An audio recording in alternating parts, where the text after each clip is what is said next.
Salutations to our fine podcast audience. Welcome to 3 Ps in a Pod. It's episode 243. We made it. Are you guys up to a lot of brain work today? What? Are you ready to We're really... brain surgery? Because we don't normally do this. No. You really... We don't? No. Okay. No, we don't. We give very thoughtless answers. Y'all don't know how Hey, hard yeah. I'm working then. Very thoughtfully. I can smell it over here. I know. Today's question is it's a tough one because Ain't that tough for me? well, I'm going to say, I don't know. you just proved my point. I don't know. Okay. Ed's going to say I don't know before the question's even asked. It's one of those difficult passages in the Bible. Sure. And apparently, whoever sent this question in, they've been reading their Bible. So yay for you. Good job. Good job. You're reading it. You may not understand it all. That's okay. And you Us ask- either. That's right. Mhm. But you ask the questions and we work these things out in community, and we'll do that right now, hopefully. We know a little bit, so we'll share with what we know. Here's the question, and some of you maybe just, after I ask the question, go, huh? Who? Yes. That's okay. What's the deal with Jesus being a priest in the order of Melchizedek? I don't know. I know. Ed don't know. So the rest of the question reads, I'm reading in Hebrews, and I don't understand the context of this order referenced from the Old Testament, having no beginning, no end. Was this priest a human? I'm going to say no. Well, you don't know that. It's hard to know. It's hard. Nobody knows. I get it. That's why my first answer. So you're just going to say no. Reference You're back. just going to start with no. You just start with no. You Well, don't know that. I don't see how you can have no beginning and no end and be human. Well, now see. Now, hold that's on real the whole- quick. That's not a reference to Melchizedek. No. That's a reference. That's a reference priesthood. to the order, The order of the priesthood. I get that. I get that. But it's the order of Melchizedek.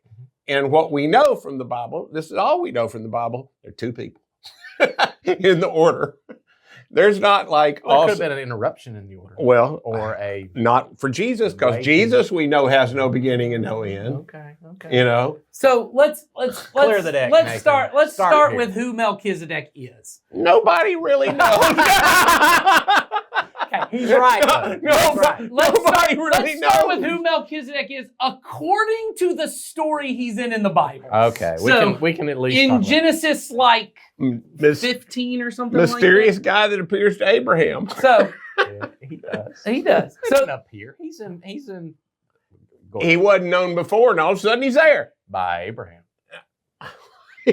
So Abraham has a nephew named Lot, and Lot goes off and lives in a whole other place. Yep. And then that place gets invaded or something. We don't know. We just know that there's an army that comes Yep. and takes away Lot's people. Yep. And Abraham goes, you know what I'm gonna do? I'm gonna go slaughter all those people. And he's going to attack him. So I'm gonna raise up an army. He does. I'm gonna go and he goes and gets Lot back, and he slaughters all those people. And then he goes to a place called Salem. He sounds like a lot of leaders we have these days. There you go. I'm mad at Which people. I've always I'm gonna kill them. I've always found it fascinating that Abraham, just this dude with a family, raised him up an army. And Well- did you just do that back then? That's pretty cool. Well, what we know that this comes after he leaves Egypt and he gets a whole bunch of servants. He So does. most of his armies is him, yeah. his people, a whole bunch of other I people. guarantee it's everybody that works for him. He's like, we're going to fight. going to They're fight. going. When you mean we, do you mean Yeah. we? Yeah. So he goes out, He goes. he gets these people, and then he goes to a place called Salem. In Hebrews, it eventually gets... Shalem. Yes, it gets... That's true. It is Did right. you not He's know that, right. Ed? I did know it, but tickles me you needed to say it. I did. Eventually, it gets called Jerusalem, or Yerushalem. That's eventually what it gets called. This is more proof that the final answer is we don't know.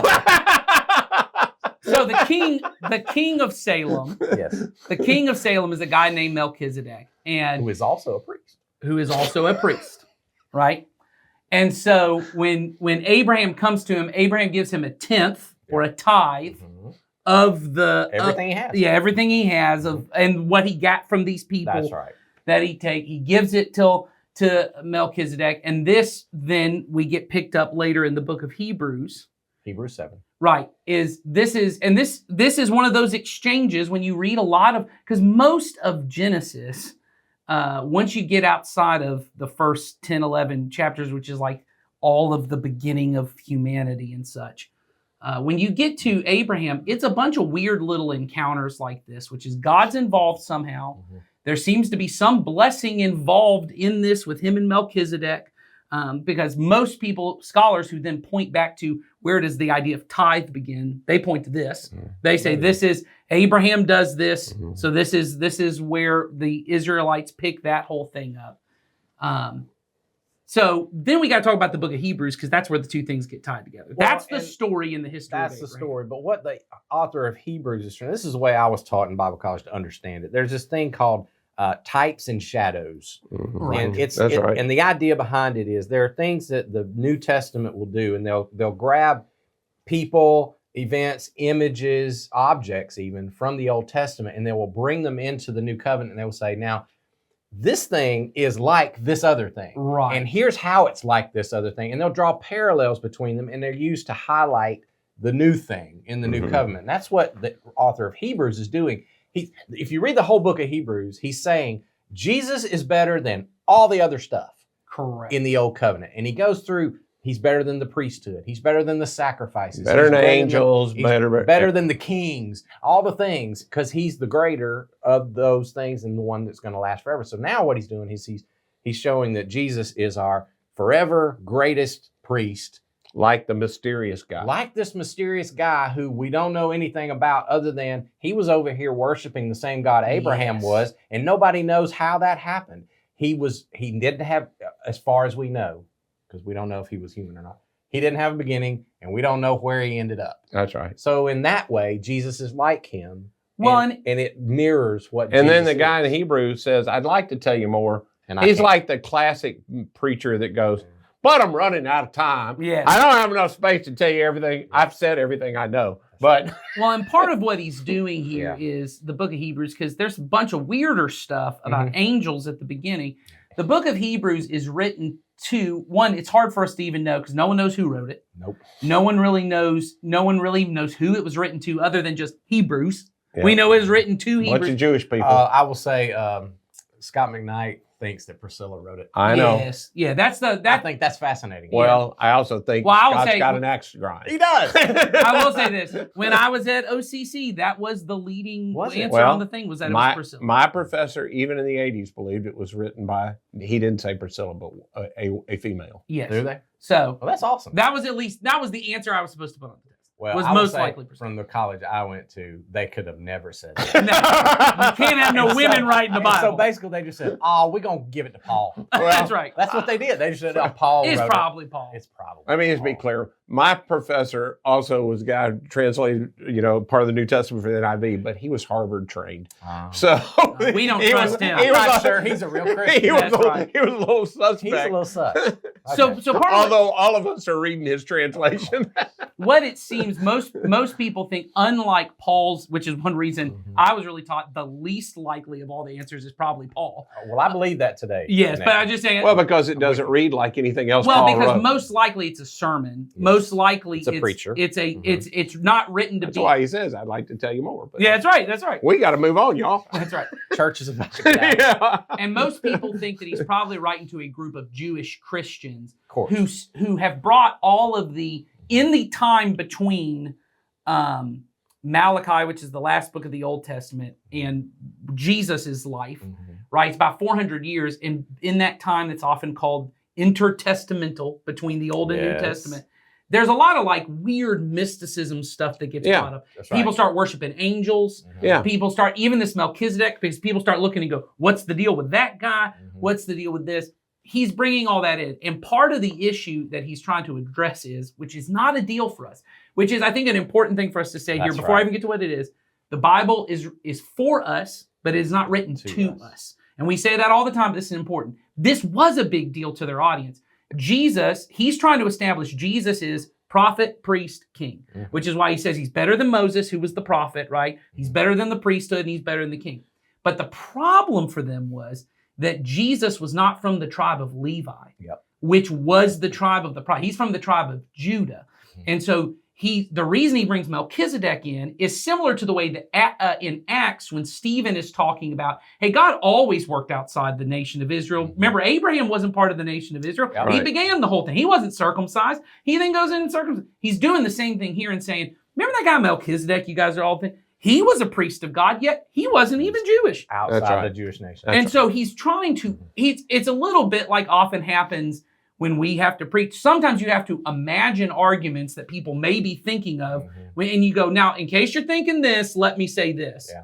He's doing a little bit of that when he talks about angels and Moses, is he's saying, God, as you said, with these types and shadows, all that was happening with the nation of Israel, and he says this with the temple, is there's a truer, greater temple in heaven. Yes. That what happens here, when we worship here, man, it's being reflected, it's being mirrored here, right? And Jesus is this ultimate type that all these things are pointing to. Yeah, that's All right. the things you see in the Old Testament. And- So, anyway. Ultimately, his point in Hebrews is don't leave Jesus behind. That's He's right. talking Yes. to a group of people who were thinking about maybe ditching Christianity and going back to just being Jewish. That's apparent. The whole book is Yes. about, he Yeah. gets to after this, you get to, don't forsake the assembly. That's you right. you got to keep showing up so you can be encouraged and Yeah. spurred on to each other. Then he gives all the history in 11 of all the great heroes and how they persevered in That's their right. faith. And you need to make sure you lay everything aside so you can persevere. That's right. Yeah, and I would say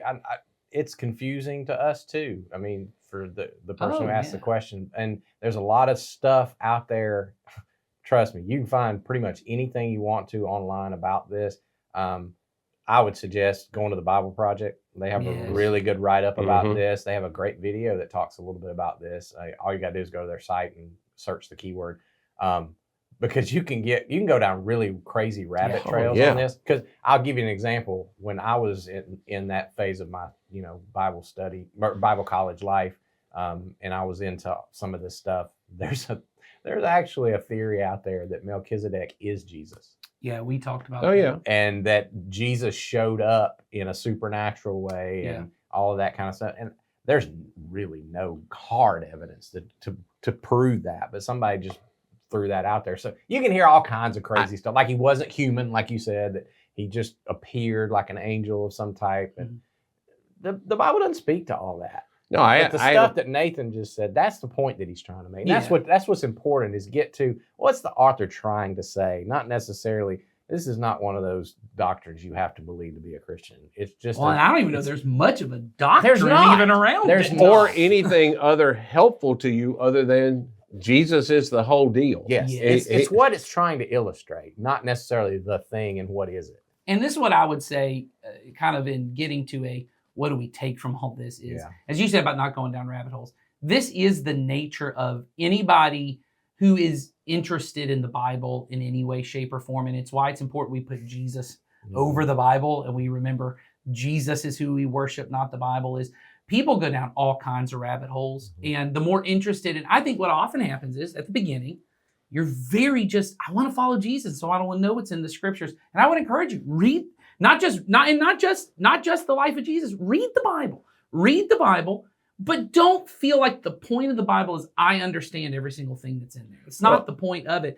And to start going down rabbit holes on, people get on the Nephilim, and even I know people who, someone just recently asked me, are we going to go through all the things in Revelation at some point? I know y'all are preaching through the Bible, and everyone wants to get into little nuances on everything, and as if there's this secret knowledge about God that he made so hidden that only the most expert scholar could ever find it. That is not who Jesus is. Jesus is communicating always at the level that he goes, hey, I want you to know me. I want you to understand me. What the Bible is a library. It is a story that points to Jesus. And so there's a lot of value in stuff in the Old Testament. But I have to understand Jesus before I can understand anything that's going on back here. And this stuff is reference work. Even that story that we just told out of Genesis, it's a reference for something that's about Jesus. Yep. It's not just, oh, that's a cool story, and I'm glad I know that. It's, I want to understand who Jesus is and who. Well, that's what you see really clearly in the New Testament is that, and it really threw me when I was studying the Bible, and when I had become a Christian, really committed to understanding the Bible, and being taught by my professors, don't take the Bible out of context. Don't take the Bible out of context. And it became really clear to me the apostles were continually taking the Bible out of context. They did not quote verses in the context that they were originally written. Right. They take all the Bible to be about Jesus. Yes. And so they'll take Bible verses 600 years before that they've known since they were little boys and before they even knew about Jesus. And once Jesus shows up, they go, oh, that one phrase is about Jesus, even though clearly the prophet wasn't talking about Jesus. They interpret the whole light. So I say to people all the time, and this is a last 10, 15-year revelation of mine, people become Christians without the Bible. Yes. You do not put your faith in the Bible. Unlike other faith where people will say, hey, you want to understand Buddhism? You need to read this. Hey, you need to really get familiar with this way. This is the way of Islam. This is the way of this. And they think I can take a book and a book shows me the way of living under the reign of Jesus. No, Jesus shows you the way to live under. It is about Jesus. Everything in the book is about Jesus. And you can get so sidetracked into it. In fact, I have a person that's pretty close to me, meet with every week, who got really sidetracked on some YouTube videos about the priesthood of Noah.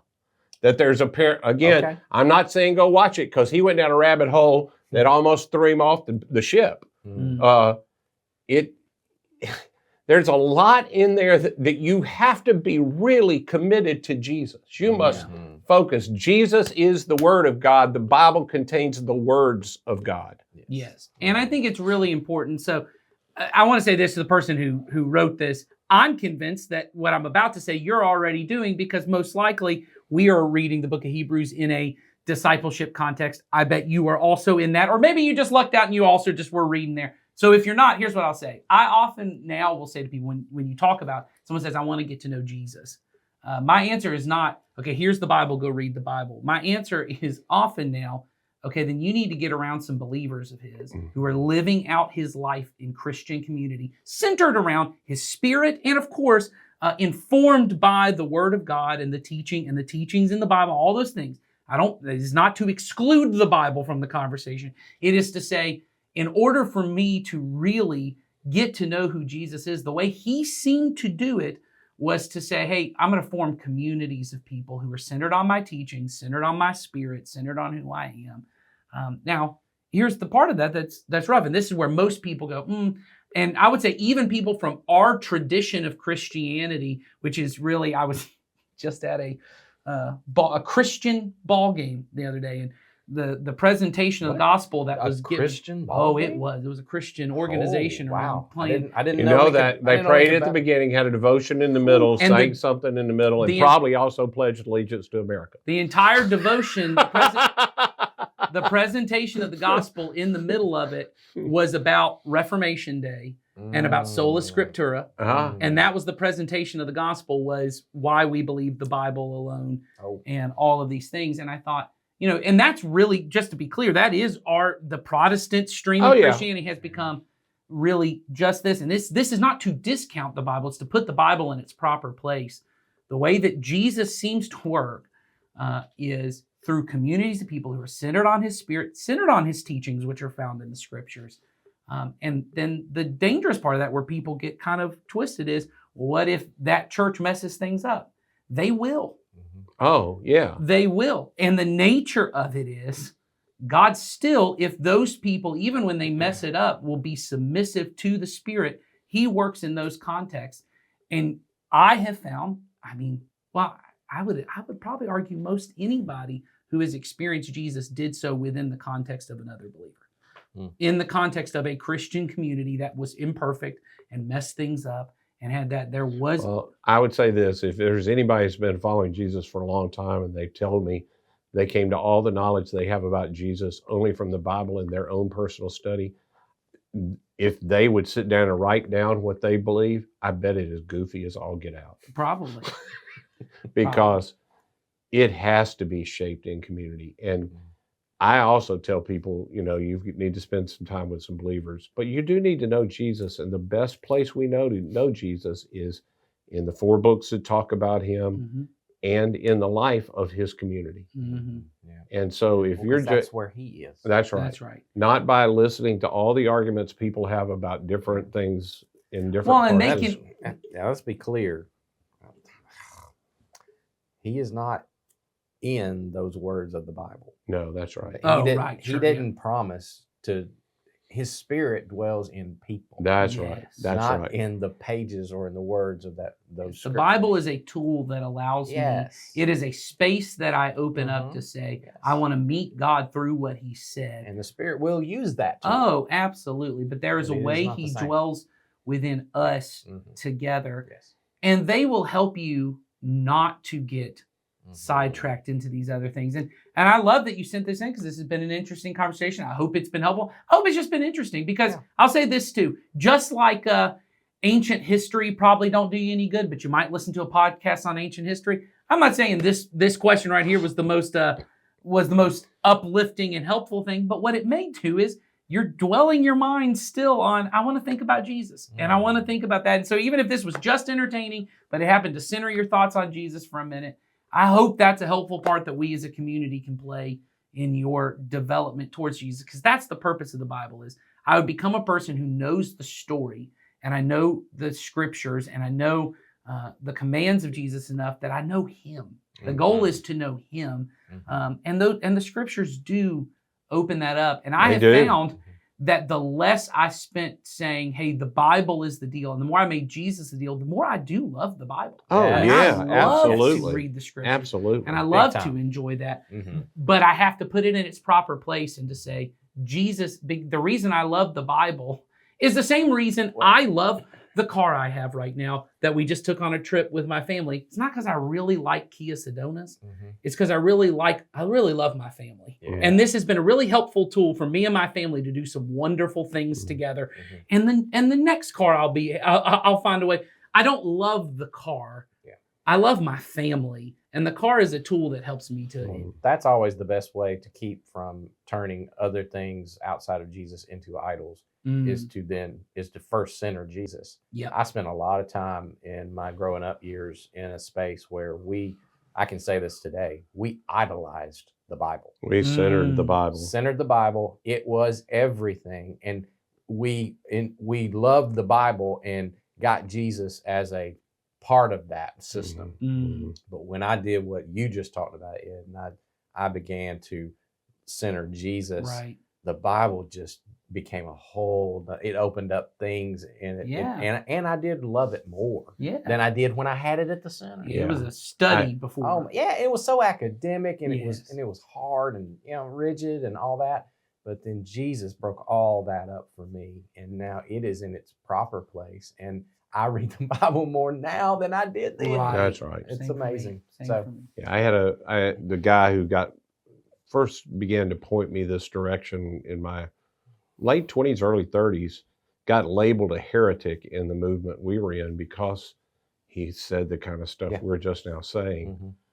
And he didn't mean anything disregarded about the Bible. The illustration he first used that got my attention was, he just did a whole message on the thing where Jesus said to the Pharisees, you search the scriptures all point to me. And he said, our movement, our situation is we drive on the interstate and see a sign that says Jesus, and we think we saw Jesus by seeing the sign. Mhm. He said, we have to get off the sign and go look at Jesus. Yeah. Mhm. Yeah. And people were like, oh my gosh, he doesn't think the Bible. Mhm. Yeah. He wasn't saying that. No. The Bible was pointing where you needed to go. I thank God for the Bible because it is where I've learned to encounter Jesus. Yes. But it is not the same thing. That's right. Well, and it does help us to recognize his voice and to understand It his does. will But- and understand who he is, but it's not the same. It's the difference between knowing somebody and knowing about somebody. But yeah, because my relationship with Jesus, it happens in the times when I am in community with his Sure. body, when I'm in the place of prayer and he and I are talking Mhm. and I'm listening to him and he is guiding me and communing with me. and me with him. That's where my relationship with Jesus is. The Bible supports that. That's right. It That's does right. not center in that. So It's good. So I'm going to go back to the original answer. We have a clue about Melchizedek. no idea about Melchizedek. So there you go. We have ideas. Yes. So send us more questions. Link is in the description. I don't know what next week holds. So come back. And if there is no question, when I go back and look, then there won't be a next week. But if you send questions in, there will be. So we'll see you then. Hopefully we'll have a question for you. Bye. Bye.